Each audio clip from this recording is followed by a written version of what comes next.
alors Oumy wax na ko Marcel tey jii da nga bëgg a waxtaanee économie ak benn chiffre. chiffre bi nga xamante ne day laal yu Sénégalais yu bëri bëgg lool. donc 12 000 donc keroog ñu ngi koy gis mardi plus précisément. dans son édition. Soleil le journal donc le Soleil daal di dellusi ci li nga xamante ne moom mooy fu production mango toll ci réew mi jamono ji donc après 5 mois de production exportation mango ci réewu Sénégal vers l'Europe daal di atteindre lu toll ci 12 000 tonnes pour le compte donc de l'exercice 2022 donc alors que la fin de la production ñu fàttali ko rek est prévue pour septembre donc ñu sori lool chiffre 2021 yi nga xamante ne at boobu noonu Sénégal dafay daal di exporter lu tolloon ci lu ëpp 24 000 tonnes ba léegi ci zone boobu soit un peu plus du double bu ñu ko comparé donc justement à ces quelques 12 000 tonnes yi ñu exporté année bi ñuy fàttali que le marché européen moom moo nekk benn ci marché yi nga xamante ni moom mooy l'un des principaux débouchés pour filière u mango fii ci réew Sénégal une chute donc qui s'explique entre autres par un facteur la mouche des fruits soxna Nata. justement ñu taxaw ci gunóor boobu noonu Marcel bi sonal ñi bay mango. c'est ça donc mouche des fruits ses particularités benn ci moom mooy que mooy l'un des principaux ennemis production mango fii ci réewu Sénégal à l'instar d'autres zones yi nga xamante ne ñoom tamit dañu am quasiment les mêmes conditions climatiques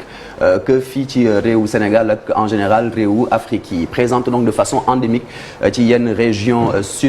subtropicale muy attaqué wu également ak yeneen espèce u fruits yoo xamante ne daf leen di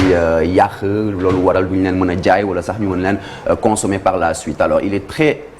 très reconnaissable cette mouche des fruits assez colorée comme ni ñu ko gisee ci image bi un corps jaune avec un bouclier noir sur le dessus du thorax malheureusement on voit pas l'autre côté en tout cas avec ici tête jaunâtre en tout cas avec gros yeux bleus ay ailes transparentes yi nga xamante ne c'est orné de 3 bandes jaune épaisse ce sera peut-être facile à reconnaître pour suñu mbokk yi nekk ci verger yi la femelle moom dafay pondre ay œufs ci biir fruit bi après avoir percé peau mango bi à 1/2 centimètre maximum de profondeur moom nag mën na pondre lu toll ci juróom-benni téeméeru œufs par environ à raison donc d'une vingtaine par jour au cours de sa courte vie donc moom durée de vie am mu ngi ko estimé à environ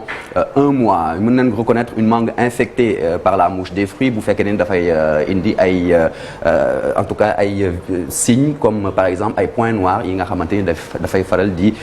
visible sur le fruit ñu gis na ne qu'au Sénégal cette mouche des fruits donc moom dafa responsable ci li nga xamante ne ay pertes yu bëri la ci wàllu production ndaxte 40 à 50% de la production daf koy faral di yàq dans la zone des Niayes et 80% de la production en région de Casamance soxna Nata. apparemment liñ ci lekk bëri na de ni ma ko déggee nii alors Marcel ñu taxaw tuuti ci mango bi li muy indi ci koom-koom fii ci réew bu Sénégal. c'est cela donc des chiffres de la filière mangue qui sont quand même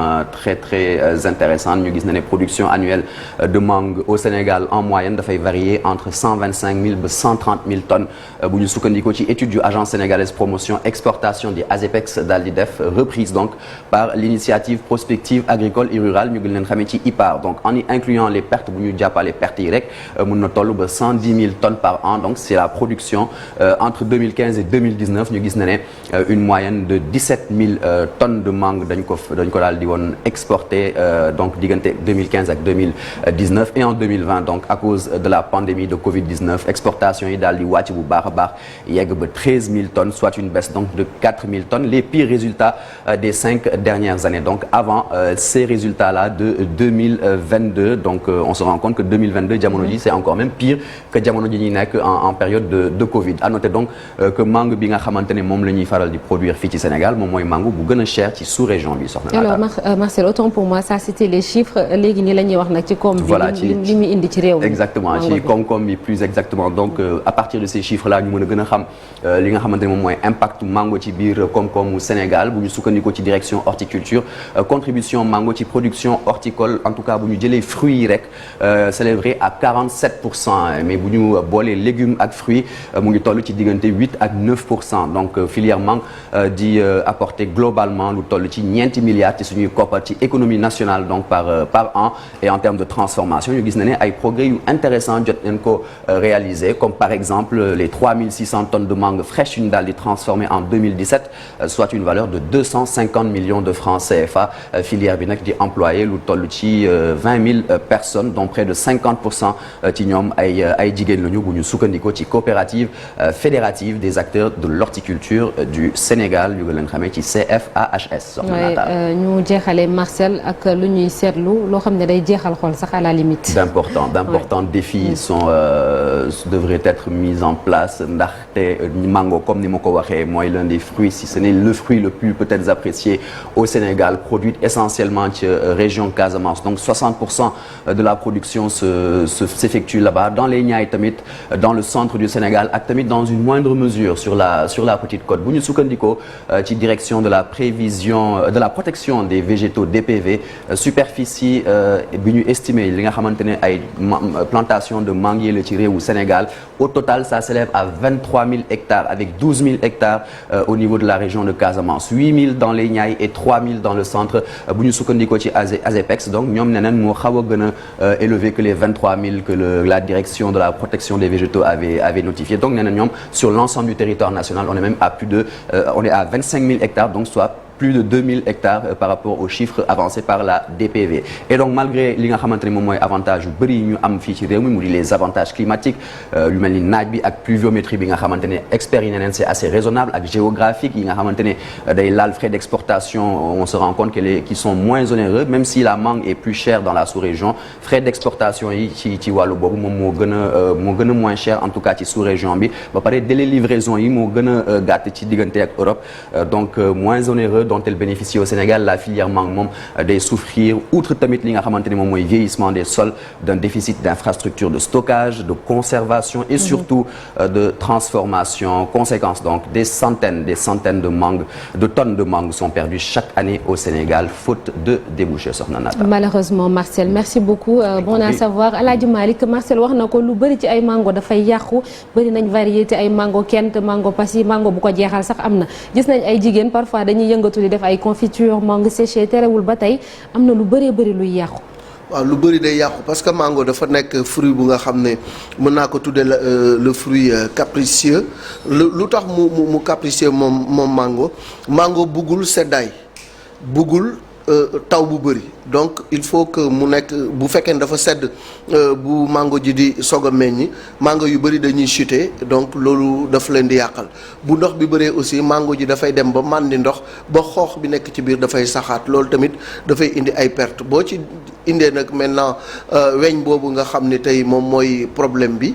di dugg ci biir mango yi di ko yàq loolu yëpp dafay indi